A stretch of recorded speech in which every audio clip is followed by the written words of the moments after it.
So 2016 has come to an end. That means it's time to talk about the best, the worst, the best performances, the worst performances. And for that, I'm doing a two-part series with one of my buddies from YouTube. Go ahead and introduce yourself. What's going on, guys? My name is Matic Valentan. My name is really hard to pronounce, actually. I come from Slovenia, and I also have a movie reviewing channel. You can just search my name, and I should be there. I'm doing like trailer reactions, movie reviews and everything. So yeah, it is pretty similar to this channel. So on my channel, I like to talk about movies, but I don't want to just talk about movies. I want to talk about movies with you. And that's the whole idea of this series. So today on my channel, we're going to talk about the best and worst little moments, performances, movies, scenes of the year. And then we're going to have on his channel the worst. So be sure to check out his channel, like, subscribe, comment, do all that fun stuff. But with all that said, let's go ahead and start talking about the movies of 2016, the best of them. And starting off our first category, the biggest surprise of 2016, what was that for you? I have a movie on my list which I expected to be good. Like, I like the trailers, but I didn't expect it to be like great or anything like that. And that is Deadpool for me. Deadpool, in my opinion, was such a nice surprise.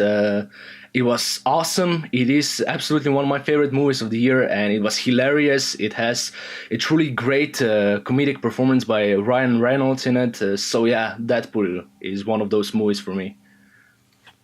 Yeah, that was one that they'd been talking about it for so long, and nothing happened with it, and then suddenly got so much momentum, and yeah, it was so funny and such a fresh breath of air to movies or to comic book movies in general. They have something so irreverent, fun, and funny.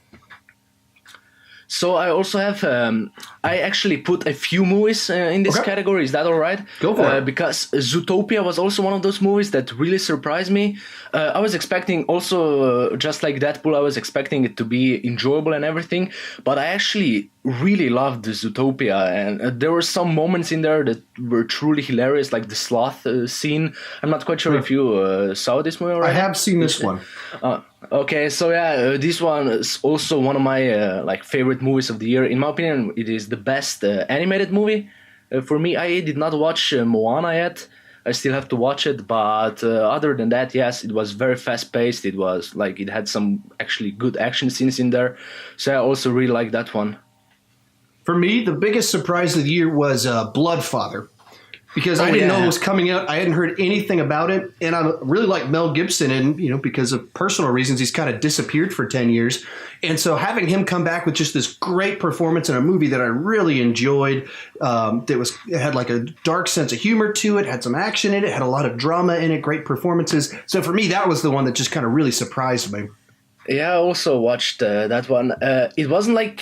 It wasn't great to me, but it was still very enjoyable. I just thought that there were just some moments in there that kind of slowed the movie down. But other than that, I think it has like a terrific performance by Mel Gibson in it. And I also liked like the last 15 minutes of the movie were great for me. So let's move on to our next category. The next one on there is the most underrated movie of the year. What do you got? I have a movie that I just saw yesterday. I didn't review it, and it is the movie Passengers. I say it's underrated because a lot of critics didn't really like this movie, but I thought it was actually pretty good. Did you catch this movie? I haven't caught it yet. I actually really wanted to go see it yesterday, but my wife wants to go see it, and she was out of town, and so I went and saw Assassin's Creed instead, which is not good.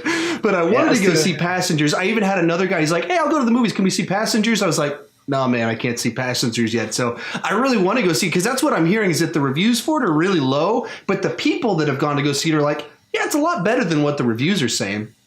Yeah, I actually thought it has like Chris Pratt. I thought was really good in the movie, and also Jennifer Lawrence I thought was great in her performance. So yeah, the performances were really good in the movie also. And that's kind of what I was hoping to get from it, because I like both of them as actors and actresses when they can have kind of those types of roles, and that's what the trailer seemed to indicate that I would get out of it. And they're having a ton of fun on the press tour for it as well, so that made me want to go see it. I watched some of those interviews with them, and they are very entertaining. Yeah, and I also have a second movie on this in this category, and it is a movie called A Light with Brad Pitt and Marion Cotillard. Did you watch it? I haven't seen that one yet. No. Yeah, I watched this one like a month ago when it first came out, and I actually really enjoyed it. I thought that the first half of the movie was kind of slow. I didn't really get I didn't think all of the characters were very well developed. But then in its second half, I thought that the movie became much better, and I really enjoyed it. Yeah, I need to check that one out. For me, it's the same movie I just said. For most underrated was Bloodfather, just because not a lot of people saw it. It kind of people in movie review spheres saw it, but besides that, it just kind of went under the radar. So coming up in our next category, the best film editing of the year. What do you got? So for best film editing, I have two of the fastest paced movies for me this year. Two of the most entertaining movies, actually. I have The Nice Guys and Captain America: Civil War on my list. I thought that those two movies were paced so great. They didn't drag for me, and I loved every second of those two movies. So Captain America Civil War was my pick as well, for very similar reasons, as well as in the case of Civil War, just so many characters and plot lines, and it all flowed smoothly, whether the storytelling, the inclusion of multiple characters, everyone getting their moment, nothing dragging out with a movie that's, I think, 2.5 hours long. Much stuff. There's so many places it could have slowed down, and it doesn't. It keeps moving. It keeps building momentum, even though like the biggest action sequence is, not the third act action sequence, but it's still, everything's so put together so well that it keeps building tension. You care all the way up until the last frame. Yeah, there were some moments in there that would kind of feel messy if they would edit it a little differently, like the addition of Spider-Man in the movie and all of the things with Black Panther and everything. But it came together just so great. I love that movie. It is. And I just got around to watching The Nice Guys just 2, 3, 4 days ago here at home, and yeah, very good movie. I understand totally why everyone is raving about it, because it's just a really nicely crafted movie. Yeah, The Nice Guys for me is like one of the most hilarious movies I saw like in the past few years. It is just so entertaining to me, and I thought that we will get to the performances later, but I thought that the performances were really great in that movie. So our next category on the list is the best third act. What do you got for us? It is kind of like an obvious choice for me. It is Rogue One. That's my pick too. Yeah, the third act of that movie was just so entertaining. It has it also has a terrific editing in that third act because we are going from one location to another, and we get like so many great just scenes. Like there is a space battle, there are Cassian and Jean trying to get the plans and everything, and also the battle on the beach, and just it came together just so great in my opinion. It was just so entertaining. Right, and that's where this movie is particularly interesting because, it's obviously well known that it had extensive reshoots. You watch the trailers and there's all these shots in there, and there's all these shots from the third act that aren't in the movie that clearly there was a very different third act where they got out of the building and were running on the beach with the plans, which makes it just really interesting that a movie that had extensive reshoots that radically changed the third act, and everyone is saying the third act is the best part of the movie, and as we're both saying, best third act of the year. So reshoots, not always a bad thing. In this case, it turned like that is such a good third act, and I've seen it 3 times in the theater, and every time I'm watching the movie, like, is the third act that good? And then you get there, and it is, because you've got 3 different kind of you got space battle, you got ground war, and you've got the planned story, and all 3 of them are interesting and really good, and they just tie together so well, where all 3 stories you're following what's going on, what needs to happen, and just so well done. I love that space battle. I'd say it's the best space battle since Return of the Jedi, 35 years ago, and that even that you really care about Jen Erso in the plot line with her, and she's just pushing buttons on a computer. Like, it shouldn't be interesting, but it is. Yeah, I also seen the movie 3 times in the theater by now, and it is very enjoyable to me. I really like Rogue One, and I also have Civil War in this category for like the best third act. Even though like the airport action sequence, would you consider that like the third act or I wouldn't the beginning consider of it the third act.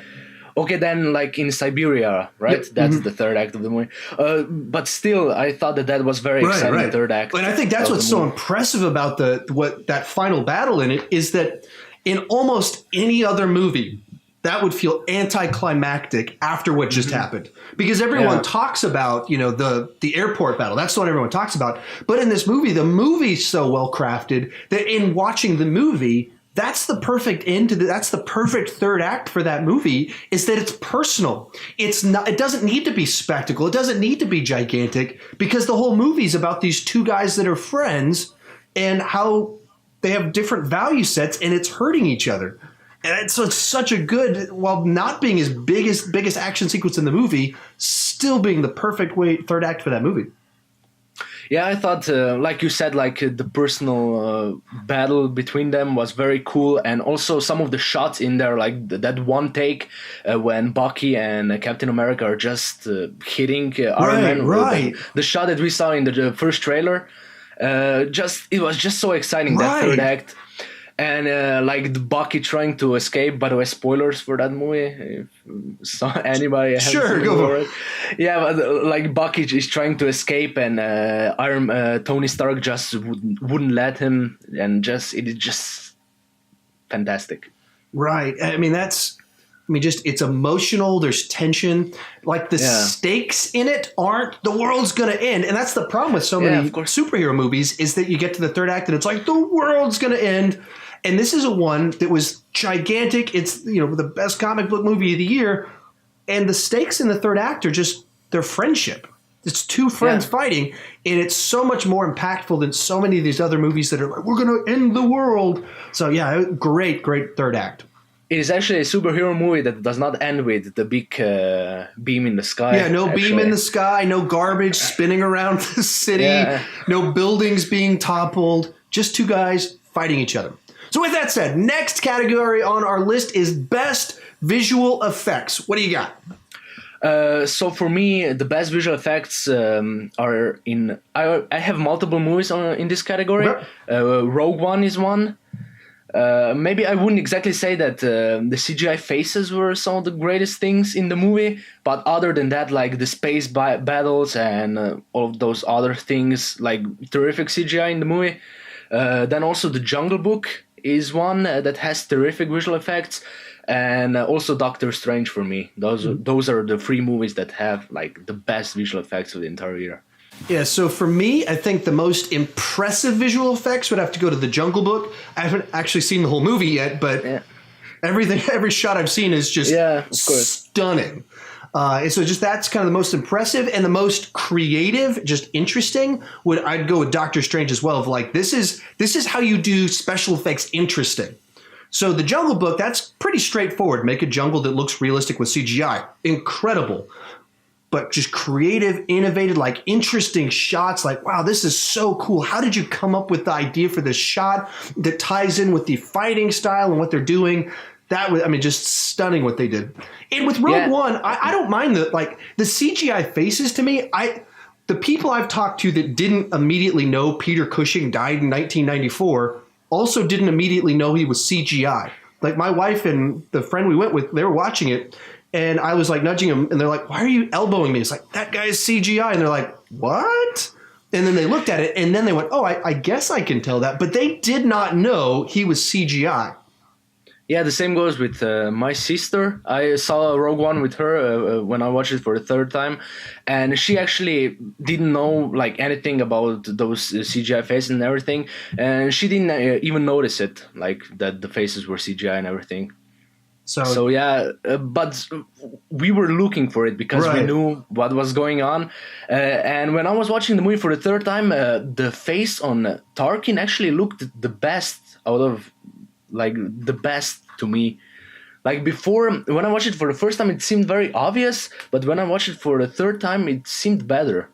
Yeah, and I think that's kind of what I felt like too. Like when I went in, I was just kind of like, oh, I know I'm looking at a dead man talking to me right now.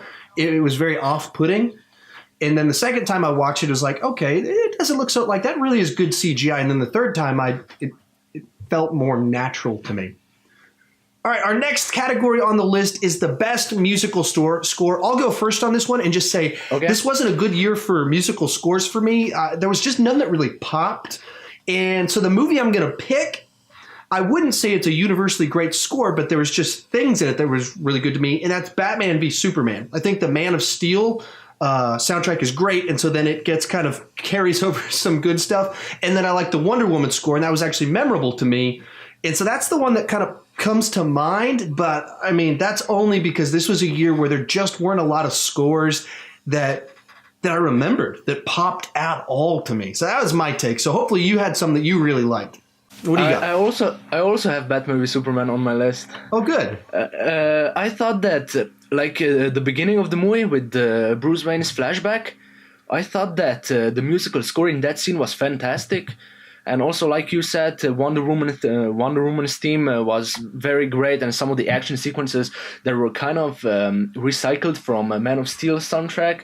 I do think that Man of Steel has a better soundtrack than Batman v Superman, but I still do think that soundtrack in this movie.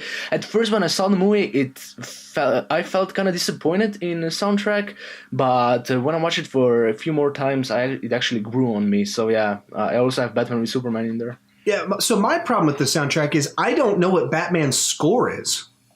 I've tried to look it up and too be like, is there something I'm missing that I'm supposed to remember? Because Wonder Woman's is so you remember that, and dun dun, you remember Superman's, but Batman's didn't seem memorable. In the beginning, I kind of feel that in the beginning of the movie, like I said with the flashback, I'm not quite sure what is the name of that score of that track, but I do think that is actually Batman's theme, and also that beat when he's running through Metropolis, and then when he's hugging that little girl and he looks up and he sees Superman and Zod fighting each other, and there's that beat that comes in. I kind of do think that is kind of like a part of his score or something like that. But I do think that the best track from that soundtrack is that first scene from the movie with the flashback, which also comes back in the Martha scene at the end of the fight. And I also have a second movie in this category. I have Arrival. Okay, I haven't seen that one yet. The score in that movie is terrific, and it is just so strange. It kind of feels you. It leaves you uneven, I would say, because it is. You could say that the score is very unpleasant because of some of the noises and everything that go down in that score. But other than that, I do think that it is very effective. That score is terrific to me. You can also hear it in the trailer for the movie. We can move on. So the next one on our list is the best action sequence in a movie. What do you got? The airport sequence from Civil War is one of the best action sequences in any superhero movies that I've seen.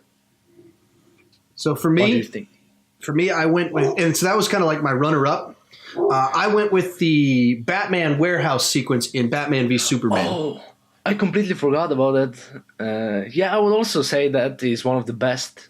Yeah, and that's kind of like they're both kind of, to me, kind of those dream come true when you realize, all right, we're in the year 2016. They can do anything in movies. And so finally we can have a Batman that can move in the suit. And Christopher Nolan, the fight scenes weren't the strong point because he wanted to be too artistic, and so he wanted the chaos of the moment, so it was choppy, and so we never just got like just this awesome sequence of Batman beating guys up in the Nolan films, which I really love, but that was just not the thing that we was best at. And so then you finally get this action sequence of Batman just brutally just grabbing guys, slamming their heads on the ground, power slammed, punch. I mean, just being able to move fast, quick, brutal. So that's dream come true number one. And then obviously Civil War, seeing all those characters in one sequence together and just being each of them so true to themselves, so many wonderful little moments. Like what you want to see in that fight scene is there. Yeah, and also like the Ant-Man sequence in that Right, yeah. the Ant-Man scene in that airport sequence was great. Yeah, like you said, I also really liked the Batman v Superman warehouse fight. Would you say that that is the better action sequence than the fight between Batman and Superman?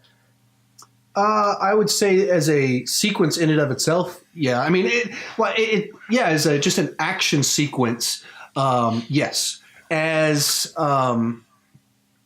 well, I guess my problem with the Batman versus Superman fight is that, especially rewatching it, it's kind of slow moving. Yeah, It's it's like- very slow. And so, like a cool thing happens, and then it's like they walk over slowly to each other. Yeah. It's like, what? Why is this so slow paced? Whereas, like Batman in the warehouse scene, I mean, it's just like him throwing guys down, shoots the hook, pulls the guy over, slams him in the head, throws the guy. It's just kind of moving fast. And we get Batman v Superman, and it's he's in this robot mech suit, moving slowly, and that's where it's just kind of. With Batman Warehouse that one just felt when I just think cool sequences I want to watch again. I think Batman Warehouse. Yeah, that was actually one of the scenes in like the Comic-Con trailer for Batman v Superman. Yeah. That long 3.5 minute long trailer, which was so awesome. And there are like a couple of shots in there when you can see Batman kind of like fighting, and there were shots from that warehouse action sequence. And it kind of, I was watching that trailer and I was like, okay, this seems a little different. This might actually be really great with Batman fighting and everything. And it was actually terrific. Yeah, that I would also agree that warehouse fight was a little better than the fight between Batman v Superman. And especially also makes me go, man, I want to see that Batman again. And I want to see more of that now that we know that he can do that. Like, I don't need him driving a car with machine guns. I don't need him, I don't need that stuff. Batman moving around real fast, punching guys, using the shadows, using tricks. That's what I want to see. Yeah, I would agree. And I also have, like we said before, like Rogue One, the battle on Scarif, the end of the movie, that was terrific action sequence to me. And also I have the war sequence from Hacksaw Ridge. Okay. That was some of the best filmed action of the entire year, and also best directed, in my opinion. Did you see Hacksaw Ridge already? I have not seen Hacksaw Ridge. I thought that movie was also great. You have to watch that movie. Yeah, I mean, Braveheart's one of my favorite movies. I think Mel Gibson is just, incredible as a talent in Hollywood. And so I was really excited about it, but just because I didn't go to that many movies this year, I've tended to only go to movies that seemed that would be fun, happy, that type of deal, escape from the drama of life. And so then a movie about, people dying in war wasn't one that I was like, hey, honey, let's do date night. Yeah, and also like the war scenes in that one were brutal and everything, and it is very hard to watch at times, actually. It is very violent. And that's kind of why I was like, there was never the right moment where I was like, I'm in the mood to watch something that's really dark and depressing about people dying in war. Just never happened. All right, our next category on the list, the best direction and screenplay. The best director of the year, in my opinion, is Denis Villeneuve for Arrival. I thought that movie was put together. It is that kind of movie that is very slow moving, and then at the end when some things are revealed and everything, it all comes together so well, and you are like connecting the dots. Okay, this scene now means that. From what we saw before and everything, that was one of the best directed movies of the year, in my opinion. What about you? So for me, because it was more of a blockbuster type year for me, I went for the blockbuster that I thought was the best this year, and that would be Captain America: Civil War. That is also on my list, yeah. Some very much what we said before of just all these different storylines, characters, elements kind of coming together and coming up with the right reason for this to happen that makes sense, that feels right, in that you have two very different ideologies from our two main characters, in that Captain America is a guy with a good moral compass, that has seen corrupt governments. And so he doesn't trust government, but he does trust himself. And then you've got Tony, who doesn't have a very good moral compass, is impulsive, and has done horrible things because of his impulsive and poor moral judgment. So he needs outside structures to put him in line. And so then those are two legitimate worldviews and ideologies that come to clash that makes for great tension, that makes sense as to the situations we're having. And I've heard people complain that like the movie doesn't have enough stakes, or it's toothless, or it's not, nobody dies, or why didn't this happen? It's like, yeah, but that's not the story that would make sense in light of the relationships that have come before and the tension that's here. What would they actually do? And that's the movie we got. And so this was such a well-crafted blockbuster that actually had dramatic tension, stakes, and conflict, that you understood the motivations that would lead people to this place where nobody's totally right, nobody's totally wrong, and you can appreciate where each of them are coming from.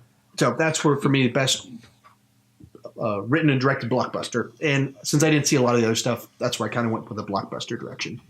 Yeah, I also have Russo brothers on my list, and I also have Shane Black for The Nice Guys and Mel Gibson for Hacksaw Ridge. Those movies are, in my opinion, like the best directed movie, the movies that stood out this year in regards to direction and everything. But going back to the Russo brothers, I do think that they are the best two directors in the Marvel family, or some, I can just say it like that. Yeah, I do think that. Would you say that Civil War is better than The Winter Soldier, just as a movie? I think I would. The problem with Winter Soldier for me is that the central premise of it, I just think, strains a little bit of credibility, just the Bucky storyline, because you watch Captain America: The First Avenger, and I don't think it sets up the Winter Soldier. You just see, like, no, he died. And so it feels, on the basic premise of it, like a cheap comic booky type, no, he's not really dead, at the center of it. And then they tell the best version of that you can imagine. And so that, for me, I can't praise Winter Soldier as much as other people, just because I always see that and I go, all right, the central premise of it, I don't fully buy. Too comic booky, strains believability, and then there's like a talking computer head explaining all of this. And so great movie. I don't at all want to trash it, but for me, that's kind of what dings it down a little bit. Whereas with this movie, it's established enough within itself that I'm not watching it part of it going, yeah, but you didn't set this up well enough. That's where I'd come from. Yeah, I would say that Winter Soldier and Civil War are two of the best directed movies from all of the Marvel movies, from all of the 13 Marvel movies that we have so far. But I think I would actually go with The Winter Soldier being a little bit better, at least for me. Because when I first saw that movie, it blew me away. I truly did not expect it to be as great as it was, because I did not love the first Captain America movie. I really enjoyed it, but it wasn't like the best Marvel movie to me. Yeah. But when I saw The Winter Soldier, it blew me away, and it was actually a great action movie. And also the stunts in that movie, that was great. And also these two directors then taking on the Civil War and now the next Avengers movies, they are going to do a great job, I think, with the next Avengers. Yeah, well, I'm a little bit worried, not because of their track record, but because of the history of guys doing a third comic book movie. And that there's just kind of a history of the third one kind of drops off in quality. Sometimes, drops off, and sometimes just not quite as good. It's the weakest of the bunch. So I'm a little bit nervous for that reason. But based off their previous track record, obviously, they've done a great job up to this point in time. All right, our next category on the list, the best trailer of 2016. What do you got? The best there were so many great trailers this year, in my opinion. So I have quite a bit of trailers on my list here. But I would say that some of the bests were a trailer for Logan, in my opinion, was one of the best ones. Just the feeling of that trailer, it was something completely different from what I was expecting. It kind of feels like a low-budget superhero movie, but it actually has like $120 million budget, or even more, I believe. So that is one. Then also Spider-Man Homecoming for me is just a terrific trailer. I have majority of those trailers are superhero movies. I have Guardians of the Galaxy Volume 2 on this list. The second trailer, like the teaser trailer that we got, that was hilarious in my opinion. And also, back in March, we got that second trailer for Civil War with Spider-Man at the end. That trailer was fantastic in my opinion. It was just so great, and everything, like just the confrontations between Captain America and Iron Man in that trailer, that was just terrific. And also that last trailer for Batman v Superman, with the beginning with Batman in the warehouse sequence, that is by far the best trailer for that movie in my opinion. And I also have not superhero movie trailer, but The Girl on a Train. In my opinion, that trailer, the first teaser trailer for that movie was just great, because I'm a huge fan of this type of thrillers, and that really intrigued me, and it actually made me read the book. So after I saw that trailer, I actually went out and rented the book, and I read it, and I really liked it. The movie wasn't all that great, but other than that, the trailer was terrific in my opinion. Yeah, this was a great year for trailers. Also a great year to do trailer reaction videos, at least for my channel. But so many good trailers. All the ones you mentioned. The one that I put as kind of my favorite of the year was that second Guardians of the Galaxy Volume 2 trailer. I think you might have been the one that told me it dropped, because I had just done the Sean Chandler live show, and I think you said in the comment section, hey, new Guardians of the Galaxy trailer. That is correct, yeah. And so that, like, literally that happened. So I ended that video, shut up, and shot the trailer reaction to it. And that's the most watched video on my trailer. So thank you for giving me the most watched video on my channel.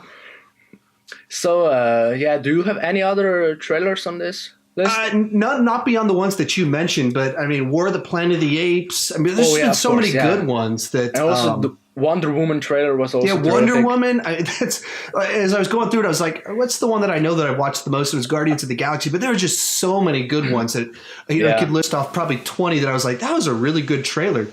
Yeah. So our next sorry. No, we can move on. I just wanted to say that. So the final three categories of the day. The biggest WTF moment in a movie. What do you got? Okay, so I have Arrival on my list. Okay. You haven't seen it yet. I haven't seen it, so don't spoil it. I'm not going to spoil it. I'm not going to spoil it. But some things that happen in the third act of the movie, like some of the reveals are just terrific in my opinion. They blew me away. So for me, I went with the one that lots of people are talking about, and that would be Vader in Rogue One. Oh yeah, of course. Yeah. And so I was watching it, and because you only had one scene in the middle, I was like, all right, is that all we're gonna get? Yeah. And I was getting kind of nervous, and then the movie starts to play, the third act plays out, and obviously certain things start to happen in the story where you're like, okay, where's the story going? Because the credits aren't rolling. What's about to happen? And then I went, oh, is this about to go down? Yeah, of course. Then, yes, it does. And you hear the breathing. First you hear footsteps, then you hear breathing, and then the lightsaber comes on. It is just...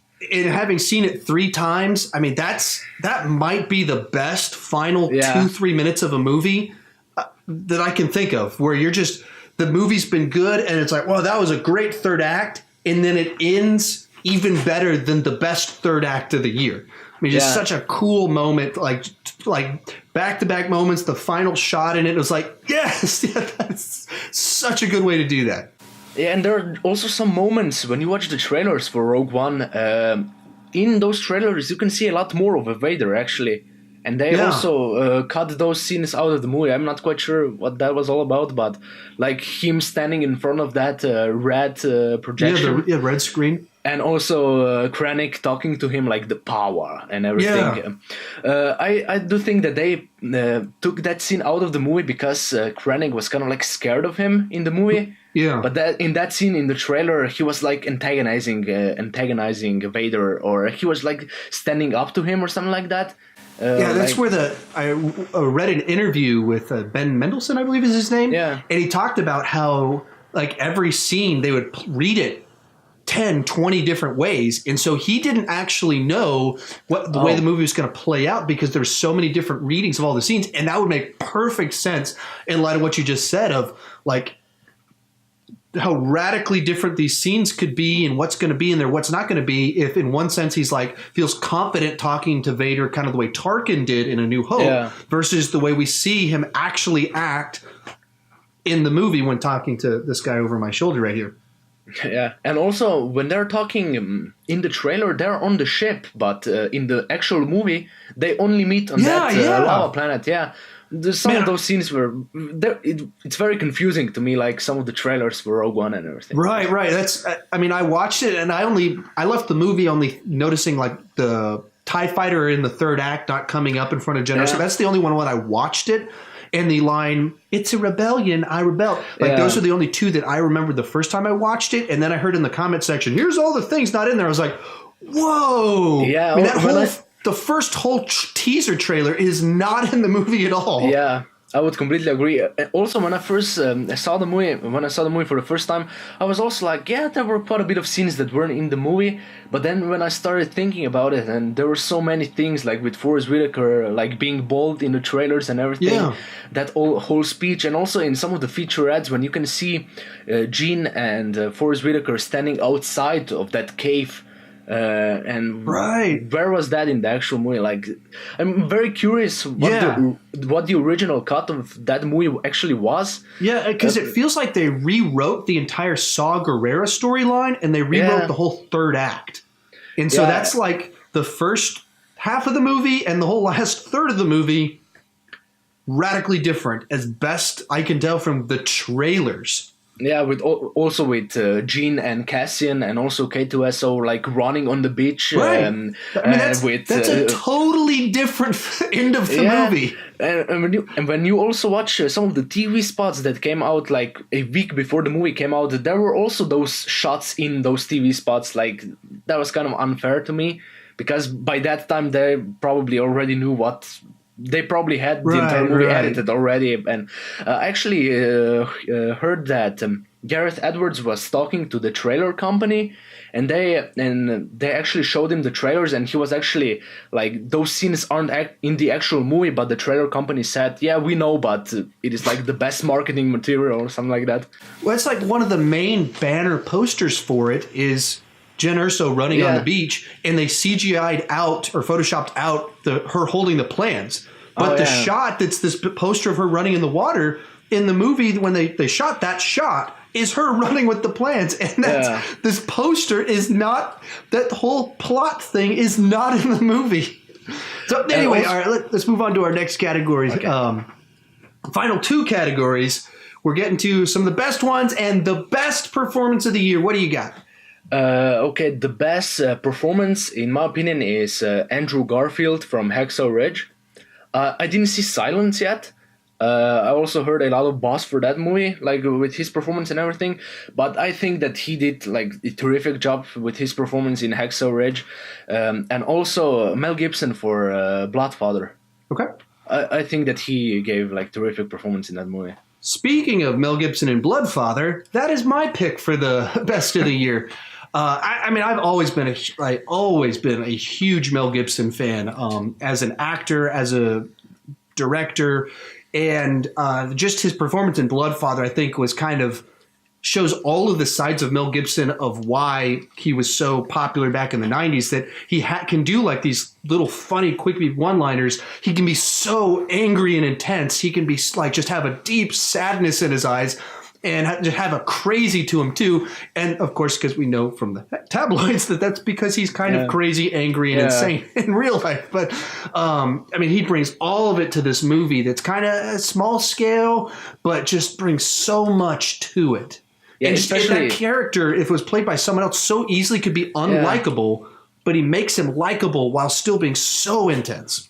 Especially the third act of the movie, some of the things that he does in that action sequence. If you know what I'm talking about, one moment, he does something to one guy, and it was kind of like, oh my god, like he did a terrific job in that movie, and also, in my opinion, he was the best part of the last Expendables movies. Oh yeah. And once again, like just kind of, he has a relatively small part as the villain in Expendables 3, and just has these scenes in it where you're like, don't you know what movie you're in, Mel? Like, Yeah. you are so far above what everything else going on in this movie is. Like, you're acting in a movie with, is it Ronda Rousey in it? Like, you're acting in a movie with Ronda Rousey, and you're up here, like, given, like, an Oscar performance in Expendables 3. He was actually nominated for a Razzie for Expendables 3. Did you know that? Really? I mean, like... For, like, the worst supporting actor. I've never liked the Razzies for that reason. Like, they give stuff out that's stupid. Like, no. His performance in this movie is nowhere like this. If you're thinking this is the worst, then you're an idiot. You're trying to be funny, but this is not a bad performance. This is an incredible performance in a not so incredible movie. Okay, can we hurry a little bit because my battery is about to die and I have to. Yeah. So our final category on this one: best movie of the year. In my opinion, the best movie was The Nice Guys. It was so entertaining to me, and it was just so fast paced. It was some of the most hilarious. One of the most hilarious movies I have seen in a really long time. Yeah, for me, I went with the one that I mentioned before, and that was Bloodfather. There's just a lot of blockbuster things I could have picked. I didn't get to see a lot of the movies that were really great, and so and I did see The Nice Guys this week, but the one that kind of has stuck with me that I've had to process and marinate was Bloodfather, and just for the reasons I said, and I've got some personal reasons that the story kind of resonated with me more than it might with some other people. That kind of made me really like this movie, the performance and the story in it, based off, like I said, personal reasons. But I can understand where some people would say the middle drags and the white supremacist plotline wasn't the strongest point of the movie, but for me the movie just was absolutely great. Did you have any final thoughts on the best things of 2016? I think we covered pretty much everything there was to cover. I mean, like I said in my best of the year video, this year was really disappointing to me when it came to movies, and I do hope that 2017 is at least a little better. Yeah. So for me, 2016 seemed pretty disappointing when it came to blockbuster type movies, and that's the stuff that I saw this year. So overall, this year didn't kind of blow me away, and next year I'm looking to change that. I'm going to see a whole lot more movies, review a whole lot more movies, and I mean, fingers crossed that it's going to be just a great year at the movies. So as we kind of come out to a close on this one, we don't want to just talk about movies. We want to talk about movies with you. So tell us in the comment section. We'll have in the description below, we'll have all the categories. You tell us your favorite editing, favorite fight sequence, all that stuff. Tell us in the comment section. We would love to talk with you. One more time, tell us where we can find you on the YouTubes. You can find me... just search my name, Matic Valentan. It'll be in the description and everything. Yeah. Just copy paste my name and just search it and you will find me. Like I said, everybody, check out his channel, like, subscribe, and we'll have a companion video to this one where we talk about the worst of 2016. Thank you guys so much for watching. If you're new to this channel, please consider clicking that subscribe button. I would love to talk with movies with you in the comment section. And as always, thank you for watching.